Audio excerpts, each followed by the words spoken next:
Oi, vidinha! Está começando agora mais um vídeo do Nota 10, o canal que tem a melhor preparação para o Enem. Gente, eu quero saber se assim como eu, vocês estão tão preparados e empolgados para mais um dia de revisão. E o nosso sexto de hoje começa com Ciências Humanas, com um dos assuntos mais cobrados na prova, a filosofia contemporânea. Que demais! Aquela que começou lá na Idade Moderna e segue até os dias atuais. Olá pessoal, tudo bem com vocês? Aqui quem fala é o professor Samuel Whitley, professor de filosofia. E estamos agora com o nosso último encontro nessa jornada tão encantadora e tão curiosa que é estudar um pouco da filosofia e entender como que a prova do Enem costuma trazer essa disciplina, não é? Bom, pessoal, infelizmente, dada a nossa realidade, não teve como nós abarcarmos todos os conteúdos que são fundamentais para o Enem. Mas o que eu fiz aqui? Eu tentei elencar para vocês aqueles assuntos que são mais, entre aspas, importantes. Aqueles assuntos que, ao longo desses mais de 10, 15 anos de Enem, de certa maneira, mais se apresentaram durante essa prova, ok? No nosso primeiro encontro, expliquei para vocês um pouco da filosofia antiga e comentei com vocês aspectos centrais de pensadores como Platão, como Sócrates, como Aristóteles, que são pensadores que praticamente são figurinhas carimbadas no Enem, não é? Em nossa outra aula, discuti com vocês aspectos fundamentais da filosofia moderna, explicando aquela discussão que envolveu o empirismo e o racionalismo. Agora, pessoal, iremos falar sobre um tema que é um desafio para todo professor de filosofia. Por quê?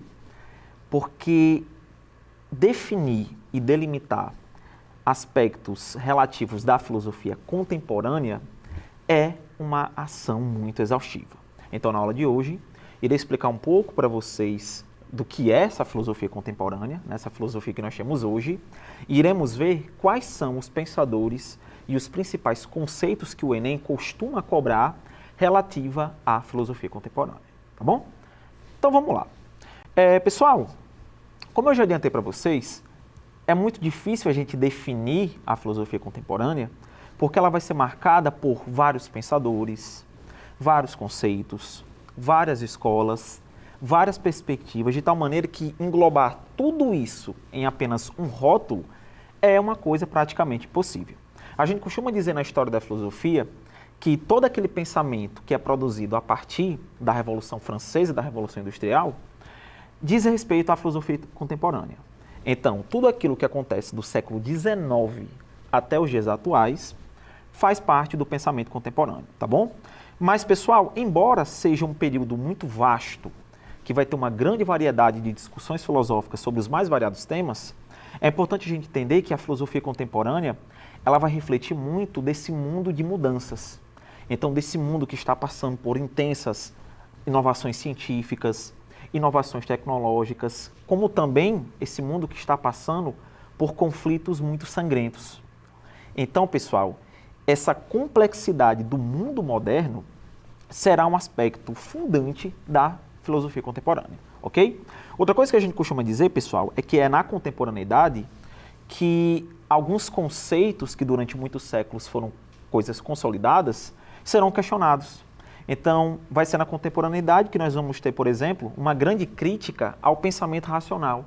Então, é esse tipo de pensamento que valoriza muito a razão, o discernimento, essa capacidade do ser humano de conhecer o mundo. Será na contemporaneidade que vários pensadores irão criticar essa noção. Será que realmente nós somos tão racionais assim? Será que, de fato, nós somos seres tão conscientes dessa maneira? Vai ser também, pessoal, na contemporaneidade que nós teremos grandes críticas à concepção de ciência, porque vai ser justamente aqui que a gente vai ter, por exemplo, as grandes guerras mundiais. Então vai ser na contemporaneidade, por exemplo, que a gente vai ter a Primeira Guerra Mundial, a Segunda Guerra Mundial, a Guerra Fria. Então, essas concepções que durante muito tempo foram quase que inquestionáveis, como essa crença na razão e na ciência, serão aspectos bastante questionados dentro da contemporaneidade. Então, pensadores como Friedrich Nietzsche, que daqui a pouco eu irei explicar para vocês de forma mais profunda, assim como os pensadores da chamada Escola de Frankfurt, são pensadores que vão nos mostrar que talvez essa razão que deveria nos libertar e que deveria nos levar a uma sociedade melhor e a um mundo melhor, pode ser também essa mesma racionalidade que nos leve para um mundo, digamos, mais opressor, ok? Então nós vamos ter, pessoal, escolas como a fenomenologia, que será um método filosófico que vai ser desenvolvido por um pensador chamado Edmund Husserl, que vai centrar muito a sua reflexão no que diz respeito à experiência subjetiva do indivíduo. Ou seja, o que significa existir de forma singular, como que os fenômenos se manifestam na consciência. Será que realmente nós conseguimos definir com palavras fenômenos como a consciência humana? Então essa é uma discussão que vai vir, por exemplo, com a fenomenologia. O existencialismo, por exemplo, vai ser uma linha de pensamento que vai trazer a existência humana para o centro da reflexão. Afinal de contas, o que significa existir? Será que existe um sentido para a nossa vida? Será que existe essa ideia de destino? Ou será que, na verdade, tudo não passa de meras coincidências, né? Ou casualidades? Vamos ter, por exemplo, lá nos anos 70 para os anos 80, a filosofia pós-moderna, né? Com pensadores como Michel Foucault e Jacques Derrida, que vão colocar em xeque essas narrativas tradicionais.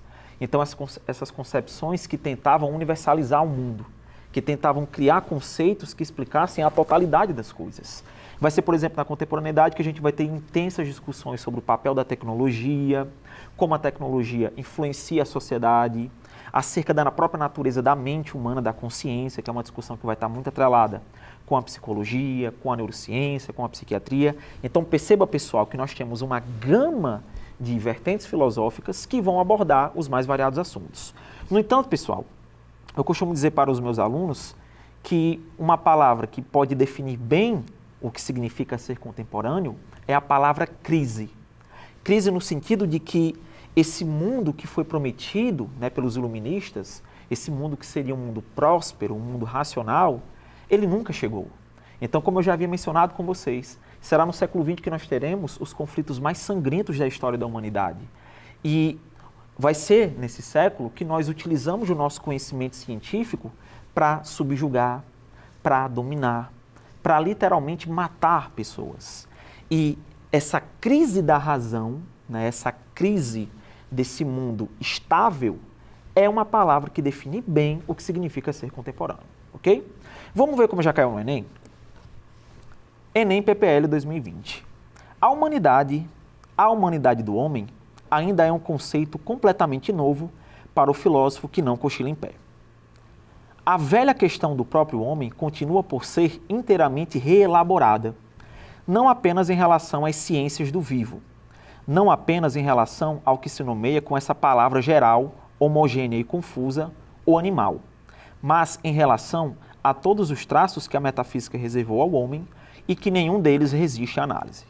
Então aqui a gente tem um texto, né, do Jacques Derrida, que é um filósofo pós-moderno, que vai mostrar para a gente como nós tivemos uma série de desenvolvimento, né, de desenvolvimentos de várias ciências, mas ainda não conseguimos definir, né, muitas questões. E aqui, como ele traz, né, traz como exemplo a própria concepção do que é o homem. Afinal de contas, o que significa ser humano, né, é uma questão que é explorada por várias outras ciências, como a própria biologia, antropologia, psicologia, mas que o Derrida está enfatizando que ainda é um dilema filosófico, né, uma coisa que está sendo constantemente o quê? Repensada. Se você chegar, por exemplo, pessoal, em uma convenção de físicos e você perguntar para eles, para cada um deles, para 10 físicos, o que vem a ser a gravidade, muito provavelmente esses 10 físicos vão dar a mesma resposta. Ou seja, eles vão trazer aquela concepção, né, de gravitação e etc. Se você for em uma convenção de psicólogos, né, da psicologia, e perguntar para cada psicólogo o que é a consciência humana, você vai perceber que muito provavelmente cada um deles vai ter uma resposta diferente. Você vai encontrar psicólogos que vão estar mais vinculados à psicanálise, outros à gestalterapia. Então, esse tipo de dilema que o Derrida está trazendo para a gente é um dilema que mostra essa nossa dificuldade de chegar a um consenso geral. Ou seja, essa dificuldade de chegarmos a uma certeza. E essa incerteza é o que marca, em grande parte, esse pensamento contemporâneo. Tanto que a gente vai ter na sociologia, né, um pensador que eu gosto muito, que é o o próprio Zygmunt Bauman, né? Que ele fala que a nossa era é a era da modernidade líquida. Se antes a gente vivia uma era de certezas, né, nós sabíamos qual era o nosso lugar no mundo, nós sabíamos o que a sociedade nos esperava, agora a gente vive num mundo que é muito líquido, onde tudo é muito volátil, tudo é muito fluido, tudo é muito rápido. E se antes a gente tinha certeza do nosso lugar do mundo, na era líquida nós não temos quase certeza de nada. Então nós não sabemos o que será do nosso futuro enquanto espécie, nós não sabemos como estará o mercado de trabalho, porque as coisas vão mudando de forma frenética. E para Bauman, esse é um sintoma dos nossos tempos. Então perceba que é um diálogo que vem com Derrida, mas que pode ser estendido a outras áreas de conhecimento. Vamos ver o enunciado. No trecho, caracteriza-se o seguinte tema fundamental do pensamento filosófico contemporâneo. Ou seja, qual é esse tema fundamental que o texto do Derrida está trazendo? Alternativa A, crise do sujeito. B, relativismo ético. C, virada linguística. D, teoria da referência. Ou E, a crítica à tecnociência. Qual é o tema que o Derrida está trazendo que nos mostra uma questão fundamental que é debatida no pensamento contemporâneo? Comentei com vocês o quê? Que a filosofia contemporânea vai ser marcada por um mundo bastante complexo. Vai ser um mundo que passou pela Primeira Guerra Mundial, que passou pela crise de 29, que passou pela ascensão do fascismo e do nazismo, que passou pela Segunda Guerra Mundial, que passou pela Guerra Fria. Ou seja, um mundo onde há a existência de várias crises. Ou seja, um mundo que vive uma constante crise. Pense, por exemplo, agora numa questão mais contemporânea, né, por assim dizer, como a crise da democracia, né? Então você vai encontrar vários pensadores, né, do campo da ciência política que debatem se esse modelo que nós temos hoje da democracia liberal, ele consegue, de fato, equacionar as tensões da sociedade. Será que a democracia ela consegue dar de conta dos dilemas que nós vivemos hoje enquanto sociedade? Ou seja, o que marca a nossa era, então, é a palavra crise. Ou seja, é uma crise tanto no sentido econômico, a gente vai observar várias e várias crises sucessivas, mas também uma crise no sentido existencial. Ou seja, é uma crise que vai ser muito reflexo, né, vai ser um reflexo muito grande dos tempos que nós vivemos. Ora, se ele fala isso, que nós vivemos um mundo de incertezas, um mundo onde vários dilemas ainda estão de pé, que nós não conseguimos solucionar com todos os saberes científicos que nós temos à disposição, só pode ser correta a alternativa A. Ou seja, para Derrida, o que vai marcar então o pensamento contemporâneo é essa crise do sujeito. Ou seja, se você for para uma convenção de professores de química, por exemplo, e perguntar o que é um átomo, muito provavelmente todos os professores irão dar a mesma definição.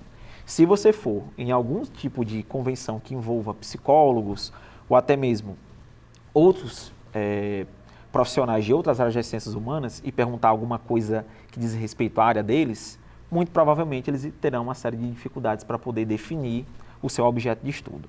Logo, a alternativa correta é a letra A, tá certo? Bom, galera, seguindo a nossa aula, não dá para a gente falar de filosofia contemporânea sem mencionarmos também a contribuição de um pensador muito importante e que também vai ser muito controverso, que foi o filósofo alemão Friedrich Nietzsche. Galera, o Nietzsche é um pensador que tem um tipo de escrita muito peculiar. Quando a gente vai estudar história da filosofia, história do pensamento de forma geral, nós percebemos que os filósofos tendem a ter uma escrita muito pragmática, né? Tendem a ter um tipo de escrita muito mais, digamos, articulada. O Nietzsche ele foge disso, porque o seu estilo de escrita é um estilo de escrita muito poética, um estilo de escrita muito baseada nesse tipo de sentimentalismo, desse romantismo. Tanto que ele escrevia no formato de aforismos, né? Ele escrevia textos que eram curtos e que tinham um significado muito profundo. E, pessoal, o Nietzsche ele vai ser um pensador interessante porque ele vai ser um dos grandes, né, como o Paul Ricoeur chama, um dos mestres da suspeita, que vai fazer uma crítica fundamental à nossa concepção de moral. Ou seja, Nietzsche ele vai ser um grande crítico da tradição judaico-cristã. Por quê? Porque, segundo Nietzsche, essa supervalorização da razão em detrimento a essa dimensão mais passional do ser humano, ela foi, de certa maneira, reforçada pelos filósofos clássicos. Então, figuras como Sócrates, por exemplo, colocaram a razão acima da emoção. E aí é que vem um problema, segundo Nietzsche. Segundo Nietzsche, essa tentativa de conceber o homem como um ser puramente racional fez com que a nossa reflexão fosse encaminhada no sentido de controlar os desejos, de controlar o nosso corpo. E é aí que vem um problema. Porque para Nietzsche, esse tipo de pensamento que tenta domesticar o ser humano, que tenta fazer com que o ser humano se torne uma coisa que ele não é, vai culminar com uma forma, né, de doutrina que vai ser mais radical ainda, segundo Nietzsche, nessa tentativa de dominar o ser humano, que, né, em seu pensamento, foi o cristianismo. Para Nietzsche, pessoal, a religião cristã, ela parte de um ser humano que não existe.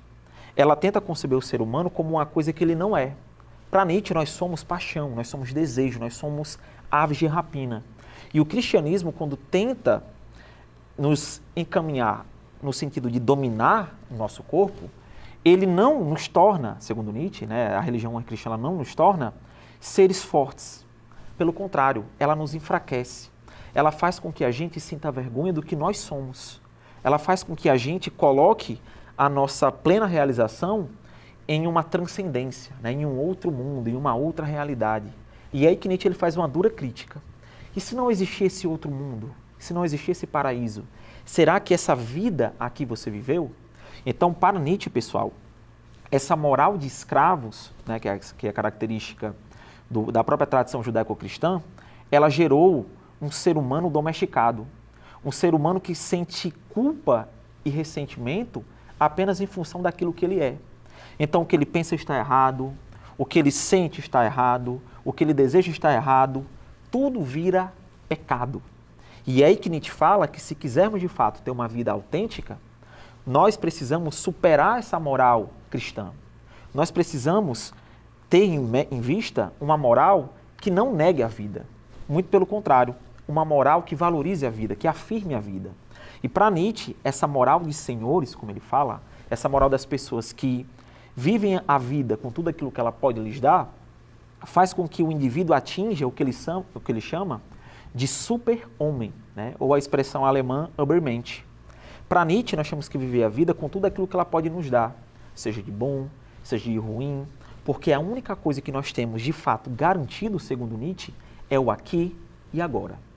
Galera, o Nietzsche ele tem uma expressão que eu acho muito interessante, que ele fala que os cristãos, né, isso é o Nietzsche que está dizendo, não sou eu, o cristianismo ele é baseado no que ele chama de pregadores da morte. Eles sempre vivem, né, para um além da vida, né, para um além da morte. E para ele, se quisermos de fato ter uma vida autêntica, se quisermos de fato ter uma vida plena, precisamos superar essa moral cristã e precisamos ver uma nova moral. Uma moral onde nós dizemos sim à vida, onde nós abarcamos a vida com tudo que ela pode nos proporcionar, uma moral que nós, de fato, criamos os nossos próprios valores, tá certo? Vamos ver como já caiu no Enem? Enem 2021. Minha fórmula para o que há de grande no indivíduo é o amor fati. Lembrando, o amor fati é uma expressão que vai estar muito associada com o pensamento estoico na antiguidade e que vai ser ressignificada pelo Nietzsche. Então, amor fati é você aceitar a vida, como eu havia dito, com tudo aquilo que ela pode lhe proporcionar, seja de bom, seja de ruim, porque o sofrimento, a tristeza, a alegria são fenômenos inerentes à própria condição humana, segundo Nietzsche. Nada a desejar além daquilo que é, nem diante de si, nem atrás de si, nem nos séculos dos séculos. Não se contentar em suportar o inelutável e ainda menos dissimulá-lo, mas amá-lo. Então aqui a gente tem um texto, né, do Luc Ferry, que é um comentador, né, um historiador da filosofia, trazendo um aspecto central do pensamento do Nietzsche, que é o conceito de amor fati. Vamos ver o que o enunciado fala. Essa fórmula indicada por Nietzsche consiste em uma crítica à tradição cristã que, ou seja, por que Nietzsche critica o cristianismo? É isso que o enunciado está pedindo. A. Porque a tradição cristã combate as práticas sociais de cunho afetivo. B. Porque a tradição cristã impede o avanço científico no contexto moderno. C. Porque a tradição cristã associa os cultos pagãos à sacralização da natureza. D. Porque a tradição cristã condena os modelos filosóficos da antiguidade clássica. Ou E. Porque a tradição cristã consagra a realização humana ao campo transcendental. Ou seja, por que Nietzsche critica a tradição judaico-cristã. Como comentei com vocês, que Nietzsche chama o cristianismo de quê? De pregadores da morte. Ou seja, sempre vivem para um além, né? Um além da vida, um outro mundo, um paraíso. E é aí que Nietzsche vai dar a martelada. Quem é que me garante que existe um paraíso? Quem é que me garante que existe um além da vida? Ora, se ele critica justamente esse aspecto de transcendência, né, do cristianismo, só pode ser a letra E. Ou seja, ele critica o cristianismo porque a crença cristã fala que nós só seremos de fato felizes quando nós morrermos. E é por isso que Nietzsche considera esse tipo de pensamento como uma forma de niilismo. Niilismo, pessoal, significa nada. Então, para Nietzsche, o niilismo é um sentimento que está emergindo na era contemporânea. Esse sentimento de que a vida não tem sentido, né, de que nada está correto. E para Nietzsche, nós devemos tomar cuidado com o niilismo. Não podemos cair nesse abismo, como ele fala. Sim, de fato, ele fala que a vida não tem sentido a priori, de que não existe nenhum tipo de entidade, mas ele fala que nós devemos criar o nosso próprio sentido. Ou seja, ele defende uma forma de niilismo ativo, onde eu sei que a vida tem fim, eu sei que ela vai cessar, mas nem por isso eu deixo de vivê-la. Ou seja, a alternativa correta é a letra E. Nietzsche critica o cristianismo porque, segundo ele, os cristãos colocam a nossa plena realização em uma outra dimensão da vida, né, em uma outra perspectiva. E é aí que ele dá a martelada. Quem é que me garante que existe esse outro mundo? Próxima questão. Enem 2016. Vi os homens sumirem-se numa grande tristeza. Os melhores cansaram-se das suas obras. Proclamou-se uma doutrina e com ela circulou uma crença. Tudo é oco, tudo é igual, tudo passou. O nosso trabalho foi inútil. O nosso vinho tornou-se veneno. O mal olhado amareleceu-nos os campos e os corações. Secamos de tudo, de todo. E se caísse fogo em cima de nós, as nossas cinzas voariam em pó. Sim, cansamos o próprio fogo.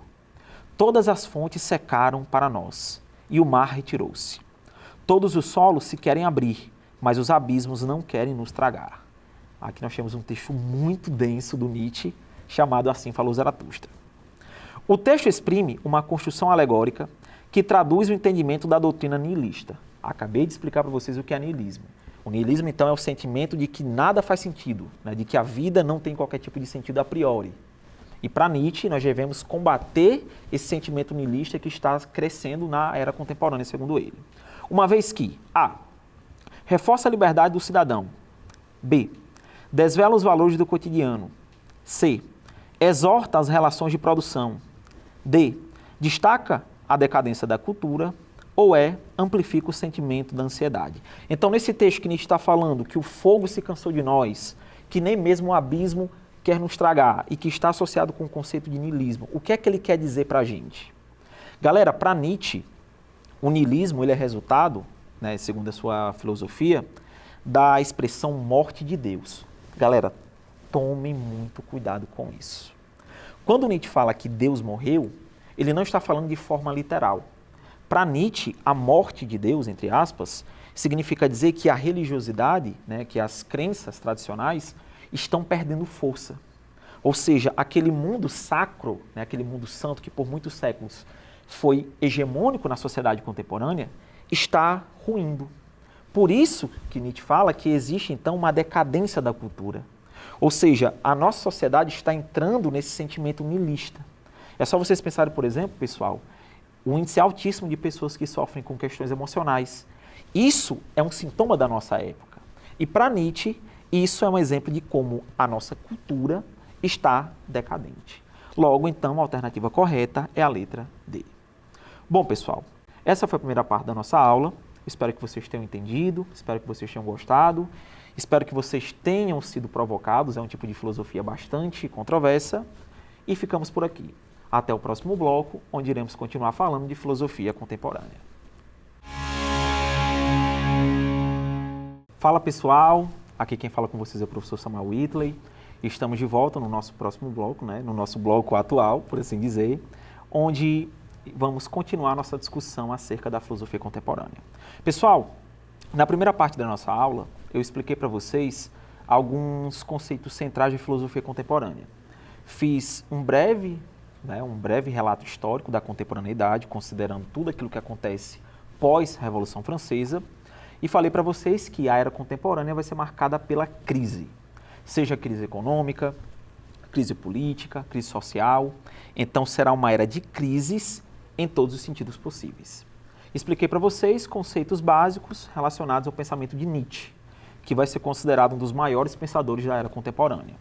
Falei para vocês que Nietzsche foi um grande crítico da moral, né, dos valores éticos, e que ele vai dizer que se quisermos, de fato, ter uma vida autêntica, precisamos superar a moral tradicional e devemos viver de acordo com as nossas próprias concepções. Agora, pessoal, iremos falar sobre uma outra perspectiva filosófica que também terá essa tônica existencial que o Nietzsche está abordando. Só que essa perspectiva, pessoal, ela vai muito mais além, pois o Nietzsche, como a gente viu, tratou muito dessa questão moral. E agora nós iremos, de fato, entrar fundo na questão existencial. Irei explicar para vocês o que foi o existencialismo, quais são os principais pensadores dessa escola de pensamento e como o Enem costuma cobrar questões relativas ao existencialismo, tá bom? Vamos lá, galera. Como dá para vocês perceberem, pessoal, a palavra existencialismo, ela nos diz bem o que é que esse tipo de pensamento vai abordar. Ora, como o próprio nome fala, o existencialismo, então, aborda a existência, por assim dizer. E essa filosofia, pessoal, ela vai ter as suas raízes em pensadores como Søren Kierkegaard, que por volta, lá no finalzinho do século XIX, século XVIII, século XIX, refletiu sobre a angústia, refletiu sobre a questão da existência, refletiu sobre esse sentido da vida que nós seres humanos procuramos. Quem é que nunca pensou sobre isso? Quem é que nunca teve uma crise existencial? Por que eu estou aqui? De onde eu vim? Para onde eu vou? O que significa existir? Será que a minha vida ela tem sentido? Será que nós devemos atribuir um sentido para a nossa vida? Eu acredito que em algum momento da vida de vocês já devem ter pensado sobre isso. E vai ser, serão tipos de reflexões muito comuns ao pensamento existencialista. A gente costuma dizer, pessoal, que o principal expoente do existencialismo foi um filósofo francês chamado Jean-Paul Sartre. E galera, o Sartre, ele é interessante porque, muito mais que um filósofo, ele também vai ser reconhecido pelo seu ativismo político. Então ele era um tipo de pensador que gostava de participar de manifestações, gostava de participar de protestos, tanto que, se você, por exemplo, fizer uma breve pesquisa nas redes sociais, até mesmo no Google de forma geral, você vai notar que o Sartre é um pensador que conseguiu entrar na cultura pop. Então, é muito provável que em algum momento da vida de vocês tenham tido contato com algum pensamento ou até mesmo alguma frase do Sartre. E galera, o que é que o Sartre vai dizer? Em sua filosofia, o Sartre ele vai partir da seguinte ideia. Segundo ele, nós seres humanos somos seres que nós temos a seguinte característica. Diferente dos demais animais, nós, segundo Sartre, temos consciência de si. Ou seja, nós temos consciência de que somos seres pensantes, temos consciência que somos seres que refletem, e essa consciência de si, como ele fala, será o fio condutor da sua perspectiva filosófica. Para Sartre, grande parte do pensamento ocidental foi dominado pelo chamado essencialismo. O que é o essencialismo? O essencialismo, pessoal, é um tipo de pensamento que parte da ideia de que existem essências universais. Então pense, por exemplo, no Platão, como eu expliquei para vocês, que dizia que existem essências que estão em outra dimensão da realidade e que essa essência é o que faz uma coisa ser o que ela é. E esse tipo de pensamento sempre se colocou de tal maneira que existiria então uma essência a priori, prévia, e que essa essência faria uma coisa ser o que ela é. O Sartre, ele vai inverter essa relação. Por quê? Porque, segundo ele, não é a essência que precede a existência. É a existência que precede a essência. O que é que ele quer dizer com isso? Para Sartre, nós somos lançados no mundo sem fazer qualquer tipo de pedido a ninguém. Alguém aqui pediu para nascer? Muito provavelmente não. E segundo Sartre, é a partir da nossa existência que nós vamos moldando quem nós somos. Ou seja, é a partir do nosso existir no mundo com as outras pessoas, em um determinado contexto geográfico, um determinado contexto histórico, que nós vamos formando a nossa personalidade, que nós vamos formando aquilo que diz respeito à nossa identidade, de tal maneira que não existe, então, essa essência pré-determinada. Ou seja, eu, né, por exemplo, torço por Corinthians. Se você fosse conversar com uma pessoa essencialista, provavelmente ela diria que eu sou corintiano, né, o sofredor, porque a minha essência, né, é de ser corintiano. Para Sartre, eu sou corintiano porque eu vivi em um contexto que de certa maneira, estava muito próximo desse sentimento de ser corintiano. Ou seja, eu primeiro fui lançado no mundo, eu existi, e eu me tornei corintiano porque eu quis. Para Sartre, o que caracteriza a condição humana é a liberdade. Ou seja, nós somos seres, como ele fala, que estamos condenados a ser livres. E a todo momento nós estamos fazendo escolhas, e são essas escolhas que irão, de certa maneira, segundo Sartre, nos moldar da forma como nós quisermos. Então, se eu, né, segundo Sartre, sou corintiano, gosto de determinada banda de rock, por exemplo, não é porque eu tinha que gostar, porque estava na minha essência, porque estava em uma outra dimensão da realidade. É porque dentro das minhas possibilidades existenciais, eu escolhi gostar dessas coisas. Para Sartre, a liberdade do ser humano é uma coisa que ela é tão intensa que nós sempre estamos fazendo escolhas. Então, até mesmo quando você pensa que não está escolhendo, para Sartre você já está escolhendo. Imagina a seguinte situação. Você vai em uma sorveteria e aí você quer tomar um sorvete de chocolate. Só que você chega lá e a pessoa que está atendendo fala que só tem sorvete de baunilha e de morango. E você nem gosta de baunilha e nem de morango. Então não quero nenhum dos dois. Para Sartre você já fez uma escolha. E é aí que surge a questão. Para Sartre, é mediante a nossa liberdade que emerge o sentimento de angústia. Por quê? Porque, segundo ele, a vida ela é feita de tantas possibilidades, mas tantas possibilidades, que nós não conseguimos, de fato, escolher algo. Quem é que nunca sentiu isso, pessoal? Quando você vai, por exemplo, assistir algum tipo de plataforma de stream, você entra lá e você vê tantos filmes, mas tantos filmes que você não sabe nem o que escolher, não é? Esse é um tipo de dilema que nós vivemos nessa era contemporânea. E para Sartre, a angústia, então, é uma coisa que é condizente com a nossa condição humana. Então, ela não é uma coisa necessariamente negativa, ela é uma coisa que faz parte de nós. Ela é uma coisa, em sua linguagem filosófica, que nos constitui ontologicamente. Pois o fato de estarmos condenados a ser livres e o fato de estarmos lançados num mundo feito de possibilidades, de contingência, como Sartre fala, é o que faz emergir esse sintoma, por assim dizer. E galera, segundo Sartre, existem pessoas que não sabem lidar com a sua liberdade. E elas não conseguem lidar com o peso da sua própria existência. E elas sempre colocam a culpa dos atos dela nos outros. Isso, pessoal, Sartre chama de má-fé. Então, a pessoa que age com má-fé é aquela que sempre atribui a causa do seu fracasso, por assim dizer, a outrem. Então, se eu fui mal na prova, a culpa é daquele professor. Se eu não conseguir entender aquele conteúdo, é porque aquela aula é chata. Ou é porque fulano não deixou, porque ciclano não deixou. E aí que Sartre traz a seguinte reflexão. Será que você realmente prestou atenção naquela aula? Será que realmente essa pessoa lhe perturbou tanto assim, ao ponto de fazer com que você perdesse a concentração?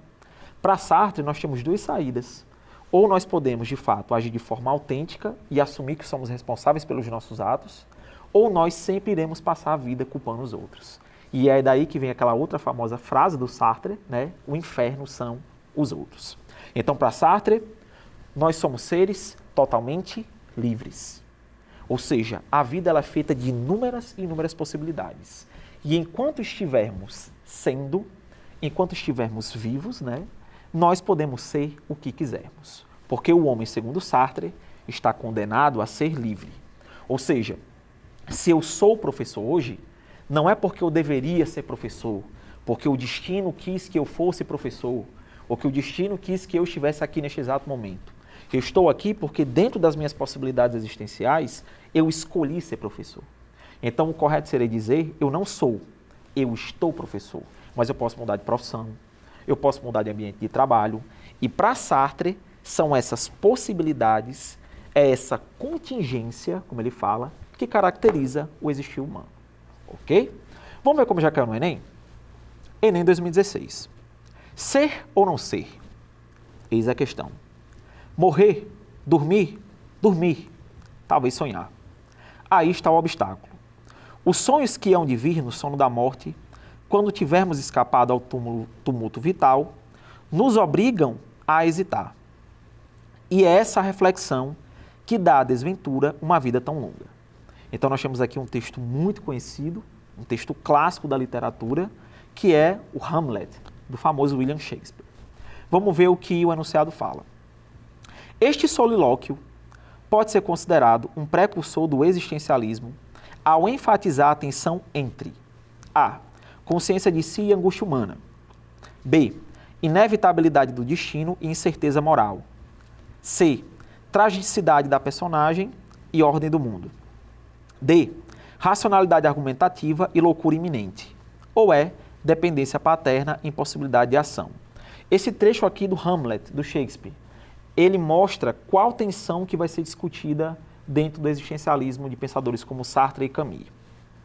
O que foi que eu comentei com vocês? Comentei com vocês que para Sartre, nós somos seres totalmente livres. E que nós podemos fazer tanta coisa na nossa vida que nós não sabemos o que escolher. E que é justamente essa consciência dos nossos atos, das nossas escolhas, que faz com que muitas vezes a gente sofra. Ou seja, é a possibilidade que caracteriza a vida, segundo Sartre, que nos leva ao sentimento de angústia. Então eu acredito, pessoal, que vocês estão vivendo isso agora. O que é que eu vou ser quando crescer, não é? Qual é a profissão que eu vou seguir? Será que eu devo fazer medicina? Será que eu devo fazer direito? Será que eu devo fazer alguma licenciatura para ser professor? Ou seja, é tanta coisa que a gente pode fazer que a gente fica angustiado.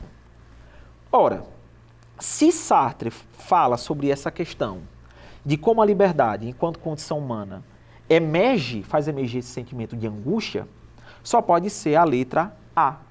Pois é essa consciência de si, de que nós somos seres que podem pensar sobre a própria existência, e essa angústia que nos leva a concluir, então, que esse texto, traz um aspecto básico do existencialismo.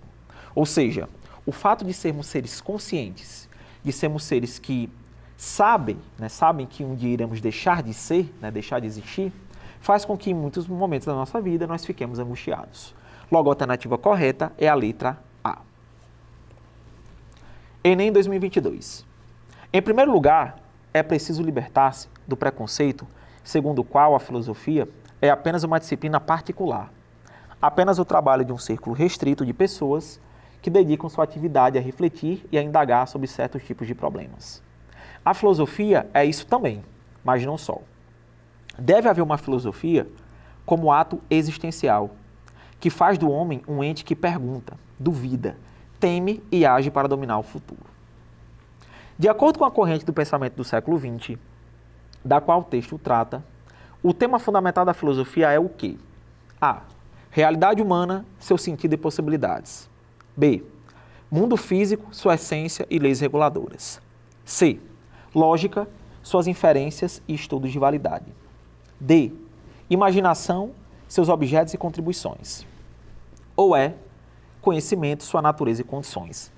Qual é esse tema fundamental que vai ser abordado nessa grande corrente de pensamento do século XX? O que é que o texto fala para a gente, pessoal? A filosofia deve ser o quê? Deve haver uma filosofia como ato existencial, que faz do homem um ente que pergunta, duvida, teme e age para dominar o futuro. Ou seja, galera, esse tipo de consciência de si vai ser a causa desse tipo de reflexão que nós temos. Ou seja, o fato de sermos seres conscientes faz com que muitas vezes na nossa vida a gente fique lidando com esse tipo de dilema. Então, quem é que não pensa no futuro, não é? Quem é que não fica ansioso em função de alguma coisa que vai acontecer ou que pode acontecer? Então, esse tipo de pensamento é uma característica, segundo o texto, que marca o ser humano. E como eu expliquei para vocês, esse tipo de reflexão foi a reflexão que marcou o pensamento existencialista. Logo, a alternativa correta é a alternativa A. Ou seja, essa discussão fundamental sobre a realidade humana seu sentido e suas possibilidades. Ou seja, entender o ser humano em sua singularidade, em seu modo de ser, em seu modo de existir, é o que vai marcar grande parte do pensamento filosófico do século XX. Tá certo? Mais uma questão. Enem 2023, do ano passado. Texto 1. Gerineldo dorme porque já está conformado com seu mundo, porque já sabe tudo o que lhe pode acontecer após haver submetido todos os objetos que o rodeiam a um minucioso inventário de possibilidades. Seu apartamento, mais do que um apartamento, é uma teoria de sorte e de azar. Melhor que ninguém, Gerineldo conhece o coeficiente da dilatação de suas janelas e mantém marcado no termômetro, com uma linha vermelha, o ponto em que se quebrarão os vidros, despedaçados em estilhaços de morte. Sabe que os arquitetos e os engenheiros já previram tudo, menos o que nunca já aconteceu. Então aqui a gente tem um texto, né, que mostra um indivíduo que vive praticamente num mundo definido, onde ele sabe o que vai acontecer, ele sabe o que vai ocorrer, ou seja, um mundo que é praticamente determinado, por assim dizer. Texto 2. A situação é o sujeito inteiro. Ele não é nada a não ser a sua situação. E é também a coisa inteira. Nunca há mais nada senão as coisas. É o sujeito a elucidar as coisas pela sua própria superação, se assim quisermos. Ou são as coisas a reenviar ao sujeito a imagem dele. É a total faticidade, a contingência absoluta do mundo, do meu nascimento, do meu lugar, do meu passado, dos meus redores, e é a minha liberdade sem limites que faz com que haja para mim uma faticidade. Então aqui a gente tem um texto do Sartre que nitidamente está, de certa maneira, se contrapondo ao texto 1. Enquanto o texto 1 traz uma ideia de um ser que vive de forma determinada, então as coisas acontecem como tem que acontecer, aqui no texto 2 o Sartre estava dizendo que o que caracteriza então o ser humano, como eu já havia dito para vocês, são essas possibilidades. Então o texto 1 ele traz um aspecto determinista da vida, as coisas acontecem porque tem que acontecer, e enquanto que o texto 2 ele traz o aspecto contingencial. As coisas acontecem, né, quando podem acontecer. Quem é que nunca ouviu esse tipo de expressão do imaginário coletivo? Não é? Às vezes acontece um acidente e aí você vai conversar com a pessoa. Pô, você viu que aconteceu aquele acidente, aquela tragédia, que triste, etc. E aí você vai encontrar um determinado tipo de comentário. Ah, aconteceu porque era o momento dele ou dela. Aconteceu porque tinha que acontecer. Esse é um tipo de pensamento determinista. Já o Sartre, pessoal, ele critica esse tipo de pensamento, porque para eles as coisas acontecem porque elas podem acontecer. Ou seja, tudo que acontece não é porque deveria acontecer, acontece porque dentro das possibilidades do mundo, do universo, poderiam acontecer. Então, para Sartre não existe destino e, consequentemente, né, não existe nenhum tipo de entidade, nenhum tipo de Deus. Vamos para o enunciado. A postura determinista adotada pelo personagem Gerineldo contrasta com a ideia existencialista contida no pensamento filosófico de Sartre. Por quê? Então, por que esse texto 1, pessoal, contrasta com essa tese do Sartre de que a vida é feita de possibilidades?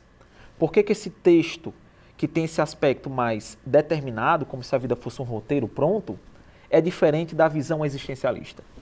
A. Porque evidencia a manifestação do inconsciente. B. Porque nega a possibilidade de transcendência. C. Porque contraria o conhecimento difuso. D. Porque sustenta a fugacidade da vida. Ou é porque refuta a evolução biológica. Então, por que essa ideia determinista não está conforme o pensamento do Sartre? Galera, segundo Sartre, nós seres humanos, nós temos uma característica, além dessas que eu já enumerei aqui para vocês. Segundo ele, nós somos seres que, ao ser lançados no mundo, nos tornamos projeto. Projeto em que sentido? Projeto no sentido de que nós conseguimos criar um projeto para a nossa vida, literalmente falando. Então, o que é que a nossa sociedade defende? Você deve ir para a escola, né, deve ser socializado, deve ser educado, deve entrar numa boa faculdade, deve arrumar um trabalho, ou seja, a vida social ela exige que nós sigamos um determinado tipo de papel. Isso é um projeto, por assim dizer. E para Sartre, esse projeto ele só é possível porque nós, seres humanos, nós temos uma característica que é a transcendência. Ou seja, nós, por sermos seres conscientes, conseguimos ir além das nossas próprias condições. Ou seja, diferente dos demais animais, nós conseguimos, por exemplo, até mesmo modificar parte do nosso corpo. Vamos pensar aqui, pessoal, na medicina. A medicina é um grande exemplo dessa transcendência humana. Ou seja, nós conseguimos literalmente, pessoal, salvar uma vida com determinados procedimentos cirúrgicos. Pense num transplante de coração, né, ou até mesmo um transplante de rins, ou algum tipo de cirurgia mais, digamos, básica, como cirurgia de apendicite. Ou seja, nós conseguimos ir além até mesmo, em grande parte, da nossa própria biologia. Nós conseguimos transcender as nossas condições existenciais. E para Sartre, é essa transcendência que caracteriza o ser humano. Porque nós conseguimos sempre ir além. Nós conseguimos ir além da nossa própria condição pessoal e conseguimos, de certa maneira, ir além, em grande parte, da nossa própria condição, por assim dizer, biológica. Logo, esse texto determinista, ele nega o quê? A possibilidade de transcendência. Ao reconhecer que existe um mundo pré-determinado, né, que as coisas acontecem porque tem que acontecer, o personagem do texto ele está, então, negando essa liberdade humana. Ou seja, ele está negando essa característica que diz respeito, segundo Sartre, à nossa própria condição enquanto ser vivo. Logo, a alternativa correta é a letra B, tá certo? Bom, pessoal, essa foi a nossa aula de hoje, tá certo? Eu queria, de fato, abordar mais temas, mais filósofos que costumam aparecer no Enem, só que em função do nosso próprio tempo, né, a gente sabe que é difícil abarcar toda essa totalidade de pensadores. Mas eu quero que vocês saibam que foi um prazer estar aqui com vocês, eu me diverti muito, refleti muito também, né, porque eu acho que isso que é interessante da filosofia. É um conhecimento, né, como a gente viu na aula de hoje, que faz a gente pensar na nossa própria vida, né, pensar na nossa própria existência. E eu espero que essas aulas, pessoal, em primeiro lugar, ajude você a entrar em uma boa faculdade, né, te ajude a alcançar seus sonhos, mas que também faça com que você reflita sobre sua própria vida. Que vida vocês querem levar, não é? O que é que vocês têm de projeto para a sua vida? O que é que vocês esperam dela? Então, é isso que eu quero que vocês reflitam. Abraços, galera, foi um prazer estar aqui. Espero que vocês tenham gostado, espero que tenham entendido o conteúdo. E quem sabe ano que vem a gente se vê por aí. Quer dizer, ano que vem não, porque vocês irão passar no Enem, vão fazer a faculdade e irão conquistar seus sonhos. Valeu, galera. Beijo. Líderes, eu não sei vocês, mas sempre que eu saio das aulas de filosofia eu fico com um gostinho de quero mais. Eu também. Eu até aproveito para pesquisar mais sobre os filósofos e o trabalho de cada um, porque isso também ajuda a enriquecer o nosso repertório. Sim. Mas agora as minhas pesquisas vão ter que esperar um pouquinho, porque por aqui as revisões não param. Depois de ciências humanas, nós vamos para linguagens. La quanto la suelo la vai lá para comprar uma bengala de pão, né?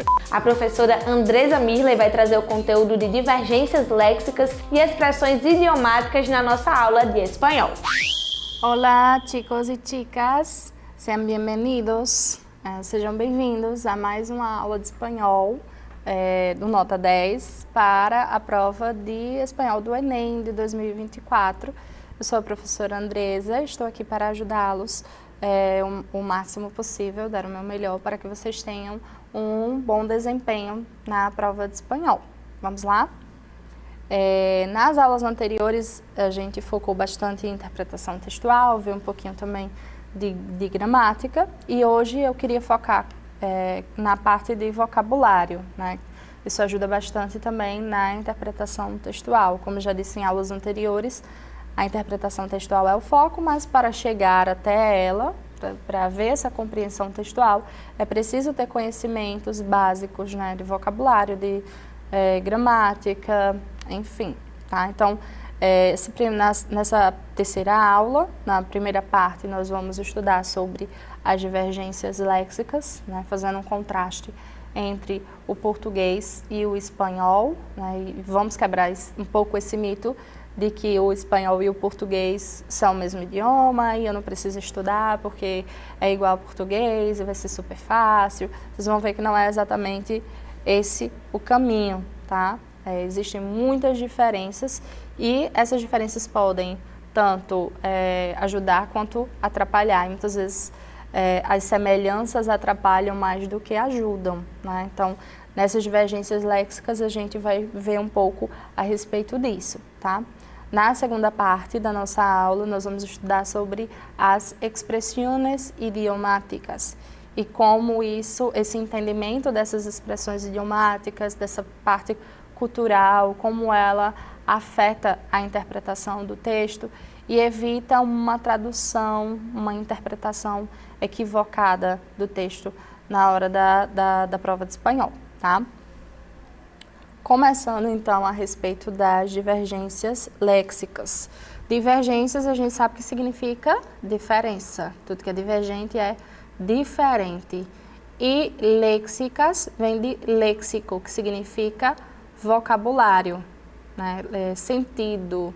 Né? Então são algumas diferenças com relação ao vocabulário. Isso é em comparação, né, do português para o espanhol ou vice-versa, né, do espanhol para o português. Existem 3 tipos de divergências léxicas, né? Quais são elas? Primeira, heterossemânticos, que também podem ser chamados de falsos cognatos ou também de falsos amigos. Hetero significa diferente, tá? Diferente. E semântica quer dizer sentido. Então, os heterossemânticos são aqueles que possuem diferença de significado. Então, são aquelas palavras que são escritas da mesma maneira que em português, ou de maneira bastante similar. A pronúncia também é parecida, mas o significado é outro completamente diferente. Por exemplo, a palavra embaraçada. Embaraçada a gente tende a compreender como confusa, pessoa que está confusa. Mas, na verdade, embaraçada significa grávida. Quando eu digo la mujer está embarazada, a mulher está grávida. A palavra borracha, que se escreve como borracha no português. Borracha quer dizer bêbada, né? Então, la mujer está borracha, a mulher está bêbada. E borracha as pessoas tendem a entender que é o material escolar, né? Ou aquele material mesmo borracha. Então, essas semelhanças acabam atrapalhando o processo de tradução ou a interpretação de um determinado texto. Por isso que essas palavras são bastante perigosas e é importante conhecê-las, pelo menos o máximo possível. Claro que não tem como conhecer todas, exatamente todas, né? Mas você pode observar pelo contexto em que aquela palavra está sendo utilizada. Nós vamos ver alguns exemplos de heterossemânticos, pelo menos os principais, tá? Então, só repetindo, heterossemânticos são aquelas palavras que possuem diferença com relação ao seu significado, apesar da semelhança de escrita e de pronúncia, tá? São chamados também de falsos cognatos ou falsos amigos. Os heterotônicos, eles não impactam muito na parte de interpretação, mas na comunicação oral em espanhol isso é bastante importante. Os heterotônicos são aqueles que possuem diferença com relação à sílaba tônica. A pronúncia é diferente. Então, por exemplo, em português eu digo democracia, a sílaba tônica é a última, cia, né? Democracia. Enquanto que em espanhol, eu não digo democracia, se escreve do mesmo jeito, mas não se pronuncia democracia, se pronuncia democrácia. Democrácia, então a sílaba tônica é a penúltima, então tem a diferença com relação à sílaba tônica e, consequentemente, isso impacta na pronúncia. Como eu já disse, isso não vai interferir muito na interpretação textual, mas interfere na oralidade, né, na comunicação oral. Heterogenéricos. Hetero, diferente, genérico se refere ao gênero, né? Então são aquelas palavras que são divergentes quanto ao gênero masculino ou feminino. Por exemplo, a palavra nariz, em português é uma palavra masculina, o nariz, mas em espanhol é uma palavra feminina, la nariz. A palavra, por exemplo, sal, o sal é masculino em português, em espanhol é feminina, la sal. Então são diferentes com relação ao gênero, né, de uma língua para outra. Exemplos são: me encantó la comida, estava muy exquisita. Esquisita não significa que a comida estava estranha ou estava ruim. Esquisita significa bueno ou buena. Significa que a comida estava muito boa, estava gostosa, tá? Tenho alergia a gamba. Alergia, em português a gente diz alergia. Em espanhol se diz alergia. A sílaba tônica aqui, ó, é a penúltima. Alergia. E gamba também é um heterossemântico. Gamba aqui não significa gambá, tá? Significa camarão.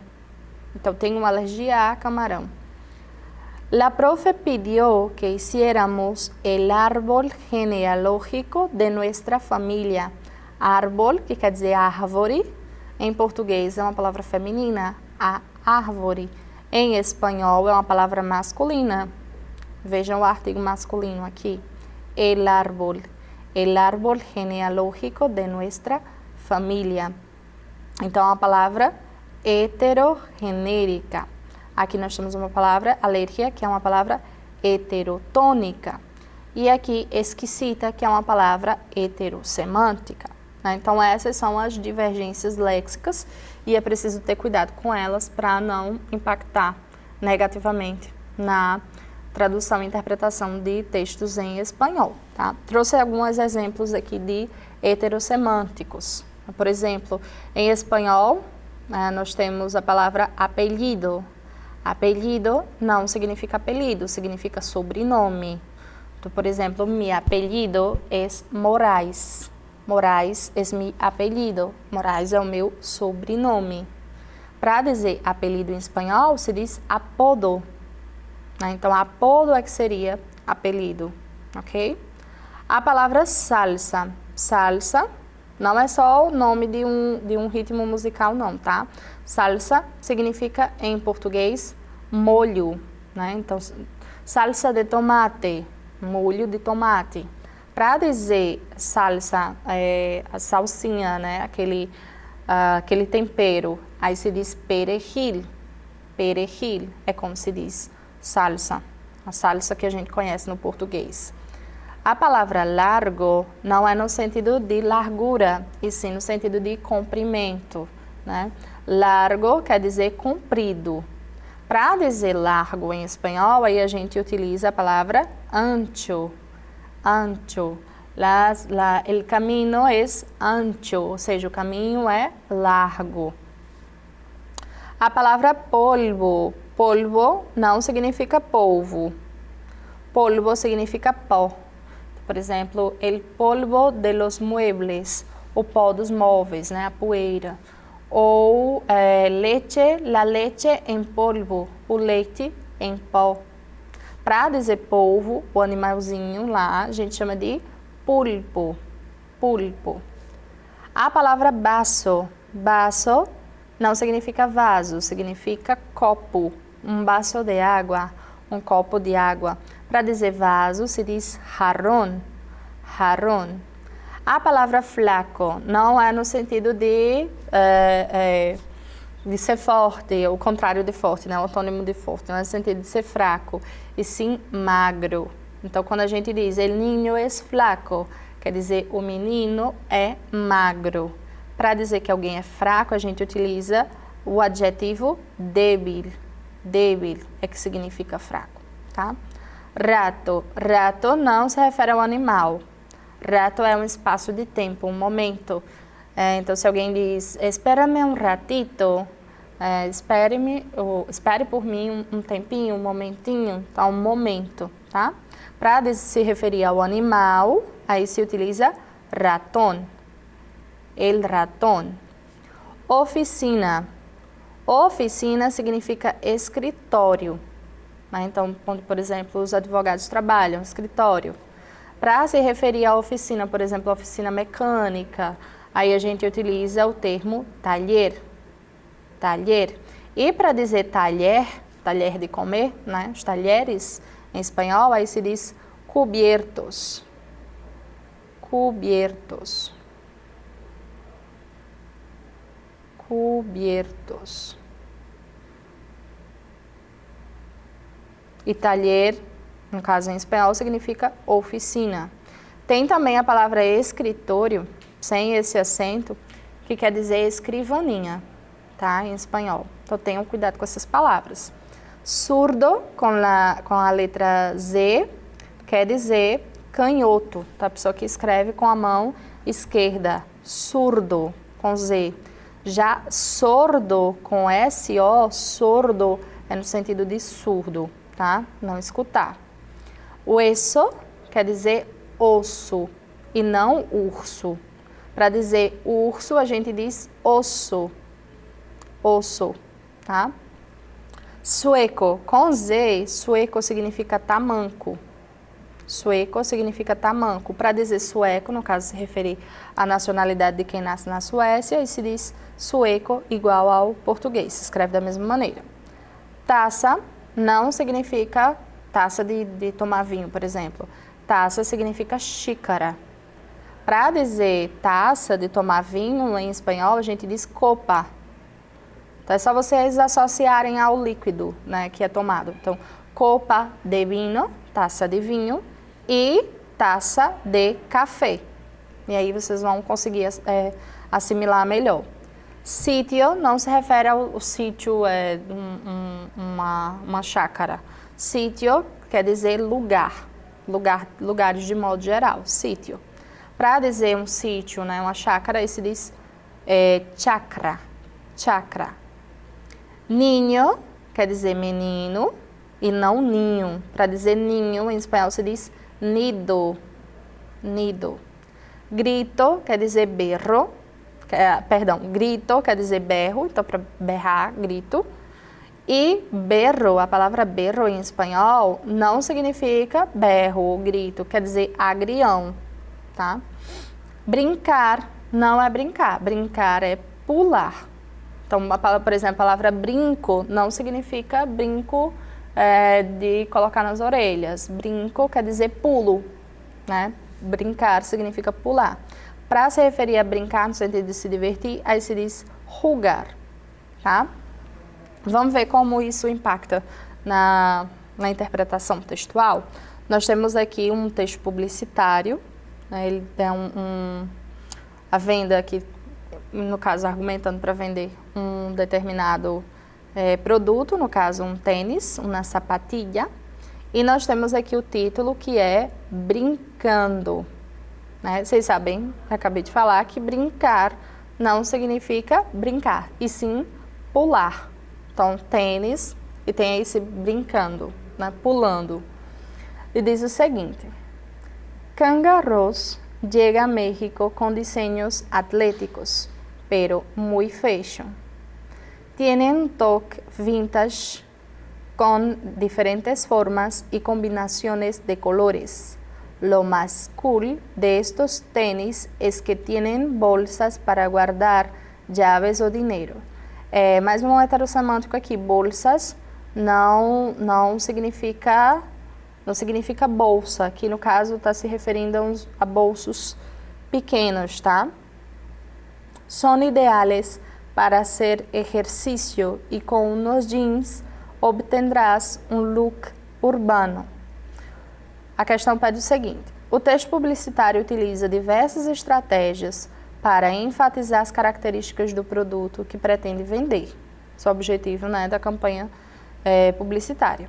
Assim, no texto, o uso de vários termos de outras línguas, né, tem termos de outras línguas, no caso aqui do inglês, fashion, vintage, cool, look. Qual é o objetivo, né? Ler outras línguas que não a espanhola tem a intenção de, por que está utilizando essas expressões? Para atrair a atenção do público-alvo dessa propaganda, popularizar a prática de exercícios esportivos, agradar aos compradores ingleses desses tênis. Vocês acham que o público-alvo aqui são os ingleses? Se fossem os ingleses, o texto estaria todo escrito em inglês, concordam? Seria bem mais efetiva essa campanha se tivesse tudo em inglês, caso o público-alvo fossem ingleses. Incentivar os espanhóis a falarem outras línguas, será que esse é o objetivo? Enfatizar o conhecimento de mundo do autor do texto.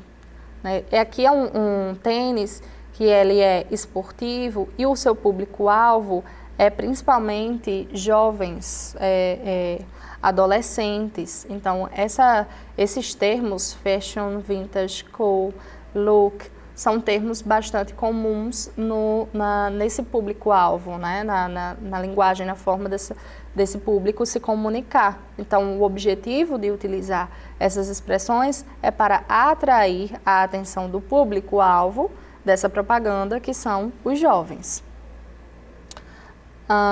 Nós temos aqui também algumas palavras que elas são heterotônicas. Elas mudam de acordo com a sílaba tônica, né? Comparação do espanhol para o português, como é o caso, por exemplo, da palavra academia em português. Em espanhol se diz academia. Alergia, alérgia. Alguém, alguém. Atmosfera, atmosfera. Burocracia, burocracia. Cérebro, cerebro. Diplomacia, diplomácia. Epidemia, epidemia. Futebol, futebol. Gaúcho, gaucho. Herói, herói. Imã, imã, imã. Imbecil, imbecil. Limite, límite. Magia, mágia. Metrô, metro. Microfone, micrófono. Nível, nível. Nostalgia, nostalgia. Oxigênio, oxígeno. Paralisia, parálisis. Polícia, policia. Psicopata, psicópata. Esse P aqui, em espanhol, quando o P e o S estão juntos, a gente só pronuncia o S, não pronuncia o P. Então, não se diz psicópata, e sim psicópata. É como se o P não tivesse nenhuma função aqui, não tem nenhum som, né? Ele é mudo. Psicópata. Regime, régimen. Sintoma, síntoma. Telefone, teléfono. Terapia, terapia. Tulipa, tulipã. Então, são palavras que possuem a sua divergência com relação à sílaba tônica e que, consequentemente, isso isso impacta na pronúncia, apesar de, como vocês observam, que a escrita é praticamente a mesma, né? Vamos resolver mais uma questão. O texto é um tanto extenso, então vamos direto para o enunciado. O texto aborda a temática do HPV, né, que é uma IST. Ao discorrer sobre o contágio e a prevenção do papiloma humano, a autora informa aos leitores que esse vírus é. Então, o que a autora está informando aos leitores a respeito desse vírus? El virus del papiloma humano, HPV, também é um problema de homens. Então, não é um problema só de mulher, é um problema também de homens. Para algunos hombres, el virus del papiloma humano, HPV, es algo muy lejano. Se olvidan de que ellos también se infectan y de que, al contagiarnos, nos están regalando un pasaporte mágico para el cáncer cérvico-uterino, segunda causa de muerte entre las mujeres de México. Incluso me ha tocado, se me ha tocado é quando acontece algo que você não tem controle. No caso, ela teve que escutar, mas ela não queria escutar. Incluso me ha tocado escuchar en boca de algunos de ellos que solo se trata de una infeccioncita. Então, aqui ela fala que é um problema não só de mulheres, é um problema também de homens e que, infelizmente, esses homens não têm essa consciência a respeito desse problema, né, em que, inclusive, ela teve que escutar da boca de alguns que é apenas uma infecçãozinha. Pues bien, el HPV también es un problema de hombres, no solo porque propaga la infección entre la población femenina, sino también porque este virus produce otros problemas de salud, tanto en hombres como en mujeres, incluyendo verrugas genitales y cáncer de boca y garganta, que si bien no son tan conocidos o alarmantes por su cantidad como otros tipos de cáncer, também constituem um risco. Tá? Aqui ela está falando sobre as consequências, né, para a saúde dessa infecção. Por enfrentar-se ao HPV mediante vacunas significam vacinas, que se ponen tanto a mujeres como hombres. Los especialistas afirman que la vacuna es más efectiva si se administra antes que el niño se torne, tá, sexualmente ativo. Então, aqui os especialistas afirmam que a vacina ela é mais eficiente se o rapaz, né, o adolescente, toma essa vacina antes iniciar sua vida sexual. E responde melhor no organismo de varones no caso de garotos, né, de adolescentes, entre 9 e 15 anos. Então, responde melhor no organismo de garotos nessa faixa etária. Então, vamos ver as nossas opções as alternativas, né? Esse vírus de acordo com a autora. A autora informa aos leitores que esse vírus é estudado pela academia, né? Eu falo academia, é uma palavra heterossemântica, em português a gente diz academia, em espanhol a gente diz academia. Estudado pela Academia Americana de Pediatria por seus efeitos em crianças. Será que o texto menciona isso? Responsável pelo aumento de casos de câncer na população jovem mexicana? Não. Ignorado pelos homens por se restringir à população feminina. De acordo com a autora, é ignorado por homens, mas porque eles simplesmente ignoram e diminuem a importância desse problema. Não é restrito à população feminina. É um problema tanto de homens quanto de mulheres, de acordo com a autora. Combatido por vacinas que devem ser aplicadas tanto em mulheres quanto em homens. Exatamente isso que ela diz, né? Que mediante as vacunas que se ponem tanto a mulheres como homens. Então, deve ser combatido dessa forma, tanto para mulheres quanto para homens. Só para a gente confirmar, então. Classificado como um problema superável pela facilidade com que se enfrenta a infecção. Na verdade, não é um problema, ela não coloca isso como um problema superável, né? Então, a nossa alternativa correta seria realmente a letra D, né? Finalizamos mais um bloco. Eu volto daqui a pouco para a gente continuar na parte de expressões idiomáticas. Voltamos para o nosso segundo bloco da aula de espanhol, aqui no Nota 10, sua prova de espanhol do Enem 2024. Nós estávamos falando a respeito das divergências léxicas, eu comentei a respeito das palavras heterossemânticas, heterotônicas e as palavras heterogenéricas. Comentamos sobre esses dois primeiros, né, resolvemos questões, e agora, só para finalizar, a gente vai ver a respeito das palavras heterogenéricas, né? Eu trouxe para vocês aqui uma tabela, né, onde vocês podem perceber que as palavras elas possuem essa divergência de gênero, né? Por exemplo, a palavra baraja, que significa baralho, em português, baralho é uma palavra masculina, ou baralho, mas em espanhol é feminina, la baraja. Costume, o costume em português é masculino, em espanhol é feminino, la costumbre. Inclusive, vocês podem pegar essa dica, observar que as palavras que têm essa terminação em espanhol, umbre, terminam em umbre, elas vão ser sempre femininas em espanhol, né? Então, por exemplo, costumbre, la costumbre, ou costume. Legumbre, la legumbre, que é o legume, né? Então, são todas palavras que são femininas em português, em espanhol. Terminou com o sufixo, com esse sufixo, com essa terminação, umbre, então ela é obrigatoriamente uma palavra feminina. Não posso dizer el costumbre, e sim la costumbre. Do mesmo jeito, as palavras que terminam com o sufixo arre. Deixa eu encontrar uma aqui, por exemplo. El paisaje.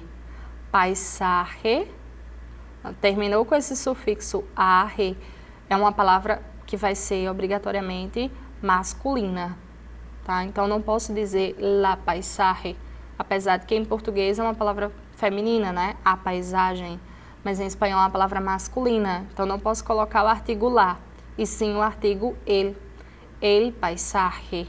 Do mesmo jeito, a viagem, el viaje, a mensagem, el mensaje, tá? A linhagem, el linaje, terminou com esse sufixo arre, é obrigatoriamente uma palavra masculina e, portanto, vai vir acompanhado do artigo masculino. E se for uma palavra terminada com o sufixo umbre, como tem também costumbre, la cumbre, la legumbre, são palavras que são femininas, né? Que em português são masculinas, em espanhol serão femininas e vão vir acompanhadas do artigo lá, obrigatoriamente. E tem outras, claro, que não vão seguir exatamente, não dá para a gente diferenciar por essa regra, tem que realmente conhecer, como por exemplo, la sonrisa, que é o sorriso, la risa, o riso, la nariz, o nariz, la sal, la leche, la sangre, la labor, que é o trabalho, el pétalo, el cráter, el maratón, que é a maratona, el humo, que é a fumaça, el estante, que é a estante, el guante, a luva, el estreno, a estreia, el equipo, que é a equipe, el pantalón, que são as calças, a calça, el viaje, la percha, percha quer dizer cabide ou cabide, la alarma, la cos, que é o coice, la crema, la paradoja, la miel, la pesadilla, la protesta, la señal, las gafas, que são os óculos, el análisis, el dolor, el color, el origen, el puente, el árbol, el orden. Então, são todas palavras que são chamadas de heterogenéricas, porque possuem essa diferença com relação ao gênero. Nós temos aqui uma questão, vocês vão perceber que há a presença de palavras heterogenéricas, né? A questão diz o seguinte: na região da Catalunha, Espanha, convivem duas línguas oficiais, o catalão e o espanhol. Além dessas, ensinam-se outras línguas nas escolas. Então, existe essa variação linguística na Espanha. Não se fala apenas o espanhol. Se fala também o catalão, o galego, o basco, então existem outras línguas. De acordo com o texto, para administrar a variedade linguística nas aulas é necessário. Então, o que é necessário para administrar essa variação linguística de acordo com o texto? Como gestionar a diversidade linguística en el aula? Aula também, mas uma palavra que é heterogenérica, né? Em português a gente diz a aula, em espanhol a gente diz el aula. El aprendizaje, terminou em arre, é uma palavra masculina. El aprendizaje, a aprendizagem. El aprendizaje de idiomas es una de las demandas de la sociedad en la escuela. Los alumnos tienen que finalizar la escolarización con un buen conocimiento, por lo menos, de las 3 lenguas curriculares, catalán, castelhano e inglês. No caso aqui, se eles não quiserem estudar inglês, eles podem optar por francês ou português ou outro idioma, outra língua estrangeira moderna. La metodología que promueve el aprendizaje integrado de idiomas en la escuela tiene en cuenta, leva em consideração, tener em cuenta significa isso, levar em consideração, las relaciones entre las diferentes lenguas. Então, é preciso que a metodologia utilizada para o ensino desses idiomas é que leve em consideração as relações entre essas diferentes línguas. La mejor enseñanza de una lengua incide en la mejora de todas las demás. Então, a melhor forma de ensinar uma língua é justamente na melhora de outros idiomas e não colocando uma língua como superior à outra. Se trata de educar em e para a diversidade linguística e cultural. Então, de acordo com o texto, é necessário levar em consideração essa variação linguística e respeitar as diversidades culturais. Por isso, a quinta jornada de buenas prácticas de gestión del multilingüismo que se celebrará en Barcelona debatirá sobre la gestión del multilingüismo en el aula. El objetivo es difundir propuestas para el aprendizaje integrado de idiomas y presentar experiencias prácticas de gestión de la diversidad lingüística presente en las aulas. Então, aqui, esse último parágrafo vai explicar que esse evento, quinta jornada, né, de boas práticas de gestão do multilinguismo, vai justamente promover e debater sobre o multilinguismo na sala de aula. Então, de acordo com o texto, para administrar essa variedade linguística é necessário ampliar o número de línguas ofertadas, em nenhum momento fala sobre ampliar, divulgar o estudo de diferentes idiomas e culturas para atrair os estudantes, privilegiar o estudo de línguas maternas para valorizar os aspectos regionais. Eles não falam sobre privilegiar, pelo contrário, né? E sim respeitar todas as línguas e colocá-las no mesmo patamar. Explorar as relações entre línguas estudadas para promover a diversidade. Né? O segundo parágrafo aqui diz, la escuela tiene en cuenta las relaciones entre las diferentes lenguas. Então, é importante levar em consideração essas relações para promover essa diversidade linguística. Né? Então, já temos uma candidata aqui de alternativa correta. Vamos ver a letra E. Debater as práticas sobre multilinguismo para formar melhor os professores de línguas. Não fala que para administrar a variedade linguística seja necessário isso. O que é comentado é que no último parágrafo existe esse evento que promove isso. Mas de acordo com o texto, o que é necessário fazer é explorar essas relações entre as línguas estudadas para promover essa diversidade linguística. Então, finalizando essa parte das divergências léxicas, que, como eu disse, isso impacta bastante na interpretação de texto, a gente vai iniciar a respeito das expressões idiomáticas, né? Que são expressões idiomáticas. São aquelas expressões que elas não têm significado a partir do sentido literal que está ali no dicionário, né? Das palavras que a compõem, mas o sentido se dá por meio de um contexto, por meio do uso, os costumes de um lugar. Eu já comentei, inclusive, em aulas anteriores, que não tem como a gente separar a língua da cultura. A língua é o reflexo da nossa cultura. Então, são duas coisas totalmente indissociáveis, não tem como a gente separar. São coisas que estão conectadas, né? A nossa língua, a nossa linguagem reflete a nossa cultura. Então, por que é importante compreender essas expressões idiomáticas e compreender essa cultura? Quando você vai fazer a leitura de um texto e interpretar, se você não compreender o contexto em que aquela expressão está inserida, isso vai impactar negativamente na interpretação do seu texto, né?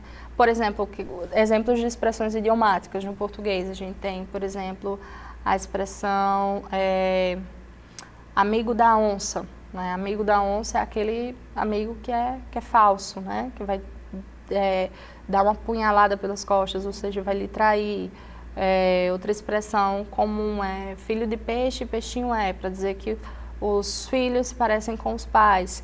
Então, essas expressões, elas não podem ser traduzidas ao pé da letra, né? Porque elas variam de acordo com o lugar onde se fala, né? De acordo com a cultura de determinada região, de determinado lugar.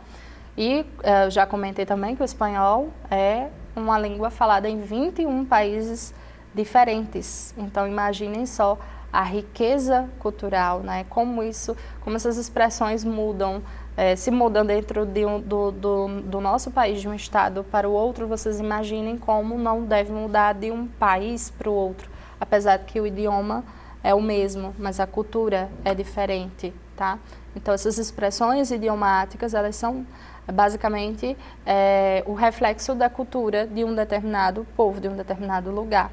E não pode ser feita a tradução de forma literal, mas sim compreender de modo geral o seu contexto, o seu significado. Aqui nós temos alguns exemplos de expressões idiomáticas utilizadas na língua espanhola. A primeira, ahogar-se em um vaso de água. A gente viu que vaso significa copo e ahogar-se é se afogar, afogar-se. Então, ahogar-se em um vaso de água seria a mesma coisa que dizer em português fazer uma tempestade em copo d'água. Seria no sentido de exagero, né? Quando alguém diz, por exemplo, te estás ahogando em um vaso de água, você está fazendo tempestade em um copo de água, né? Não era necessário tudo isso, é um exagero. Então, é utilizado para indicar uma exageração. Venir como anillo al dedo, quando é utilizado para alguma situação que foi muito conveniente, né? Por exemplo, quando a gente diz, isso aqui caiu como uma luva, ou seja, que serviu perfeitamente, foi uma situação muito conveniente. Então, em espanhol se diz venir como anillo al dedo, né? É importante que quando a gente vai fazer a tradução dessas expressões, a gente não pode traduzir ao pé da letra. Eu tenho em português uma expressão semelhante, né? Serviu como uma luva. Eu não posso simplesmente traduzir ao pé da letra e dizer serviu como um guante. Um nativo de língua espanhola não vai entender isso que você está dizendo, né? Porque é de acordo com a cultura de cada lugar, tá? Então, venir como anillo al dedo seria uma forma de utilizar, né, essa expressão de forma equivalente. Poner-se las pilas. Pilas pilhas, poner-se é colocar, pôr, né? Então, poner-se las pilas é concentrar-se. Então, quando você precisa depositar energia em alguma coisa, né? Você precisa se esforçar. Eu tenho que poner las pilas para estudar para o exame del Enem. Então, eu tenho que me concentrar, tenho que me esforçar para estudar para a prova do Enem, poner-se las pilas. Hacer-se la película. Película significa filme, né? Então, uma história inventada. Hacer-se la película é inventar uma história. Uma história. Então, inventar uma história, criar Quando alguém está fantasiando, está imaginando demais, daí diz, te estás haciendo la película. Você está inventando coisas, você está inventando história. De tal palo, tal astilla. Aqui essa expressão é utilizada para indicar semelhança, né? Palo quer dizer pau e astilha quer dizer a flepinha de alguma madeira, astilha. Então, de tal palo, tal astilha seria a mesma coisa que dizer filho de peixe, peixinho é. Ou quem herda os seus não degenera. Então, é para indicar a semelhança, principalmente no âmbito familiar. Echar una mano, dar uma mãozinha, né? Ajudar alguém. Echar una mano, ajudar. Estar de mala leche. Mala leche seria a mesma coisa que leite azedo, amargo. Significa estar enfadado, ou seja, estar irritado. Estar de mala leche é a mesma coisa que dizer estar de mau humor. Mala leche é mau humor. Estar como uma cabra. Quando em espanhol se diz estar como uma cabra, é a mesma coisa que estar louco. Tu estás como uma cabra. Você está louco, perdeu o juízo. Ver la vida de color rosa. Quando vê tudo fantasiado, né? Quando alguém é otimista demais. Ver la vida de color rosa. Quando alguém é muito otimista e vê tudo cor-de-rosa. Vamos a algumas questões do Enem onde se utiliza essas expressões e que é muito importante compreendê-las para para conseguir responder corretamente as questões, né? Como o texto é comprido, nós vamos direto ao enunciado.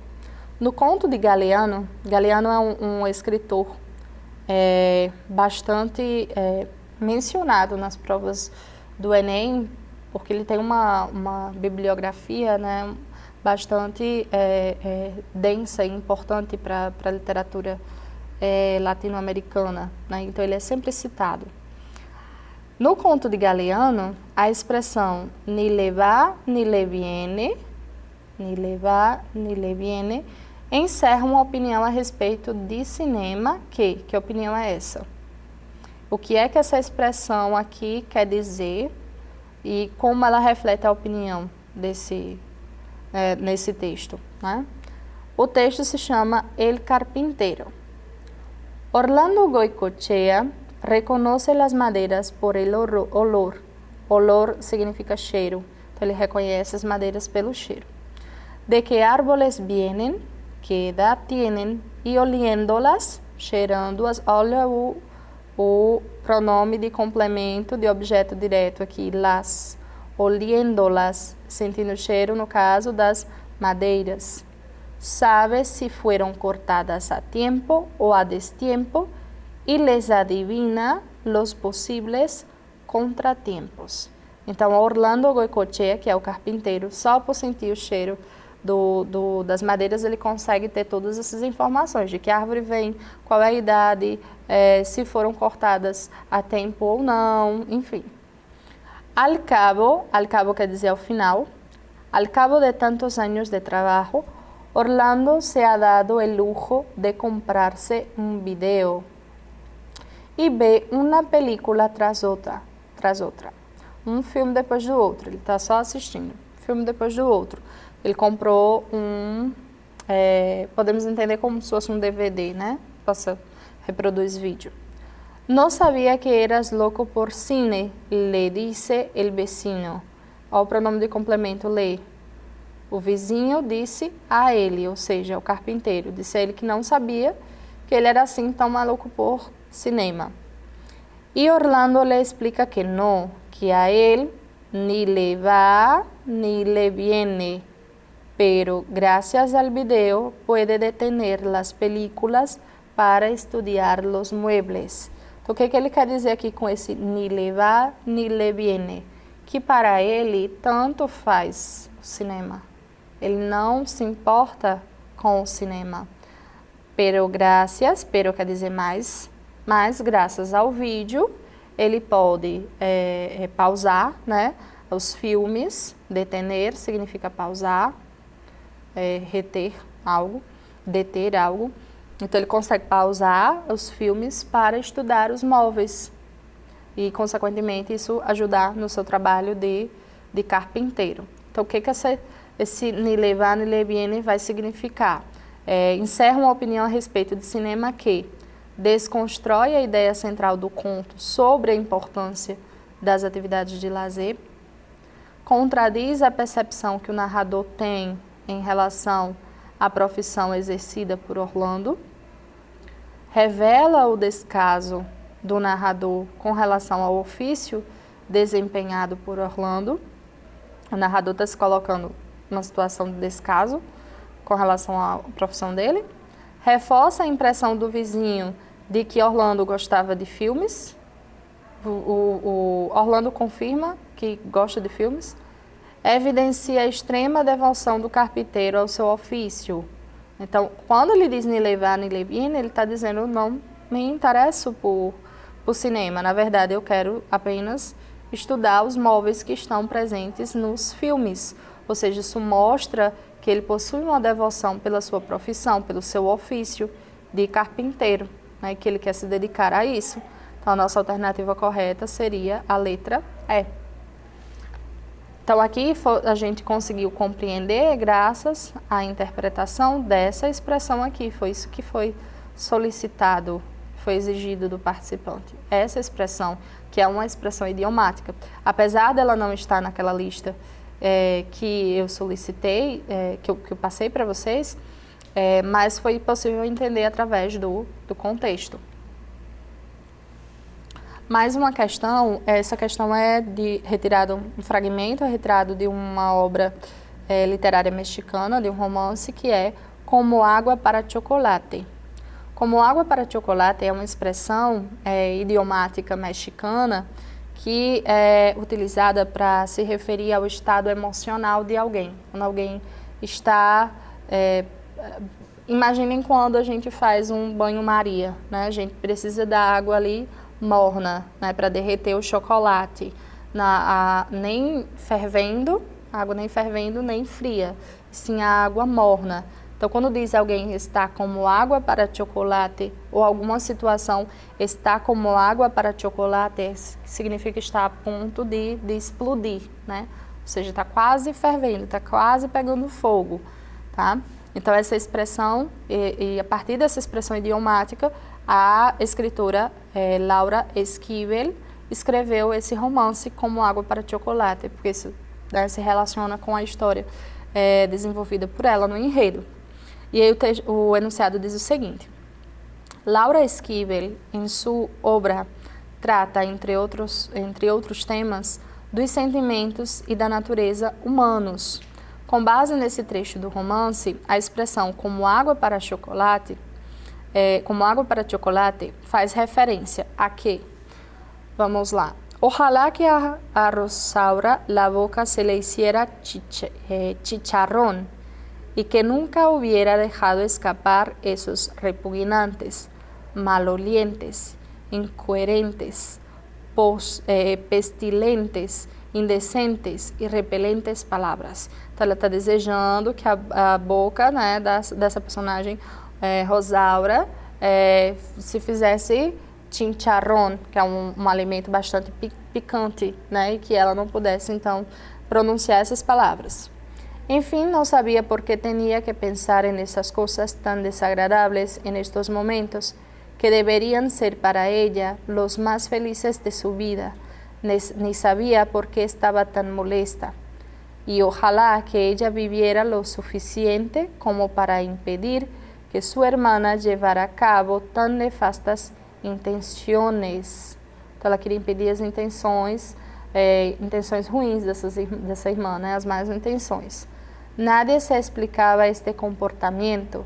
Algunos creían que era porque le había afectado profundamente la idea de no volver a tener más hijos, por lo que fuera, pero tal pareciera que la ira dominaba los pensamientos y las acciones y todos en la casa. Tita estava literalmente como água para chocolate, ou seja, ela estava num estado de fúria. O estado de fúria de Tita desencadeado pela fala, né, da personagem Rosaura. Então, aqui a gente chega ao final de mais uma aula. Eu espero ter colaborado, né, para os estudos de vocês. Eu desejo a todos boa sorte na avaliação, estudem bastante e que tenham muito êxito. Tchau, tchau. Ai, vidas, eu amei a nossa revisão de espanhol. Tô pensando, inclusive, em adicionar algumas dessas expressões no meu vocabulário. Ah, eu também! E vocês, curtiram o nosso conteúdo de hoje? Se alguém ficou com alguma dúvida, pode relaxar, porque amanhã tem mais aula de espanhol aqui no Nota 10 pra gente fechar a revisão de espanhol. Tá bom. Até lá, aproveitem para interagir com a gente nos comentários ou lá no nosso Instagram, @nota10tcm, ou rever o nosso conteúdo através das multiplataformas da TCM. Arrasta pra cima e vem ser feliz, viu? Vou ficando por aqui, amanhã eu tô de volta. Tchau, tchau!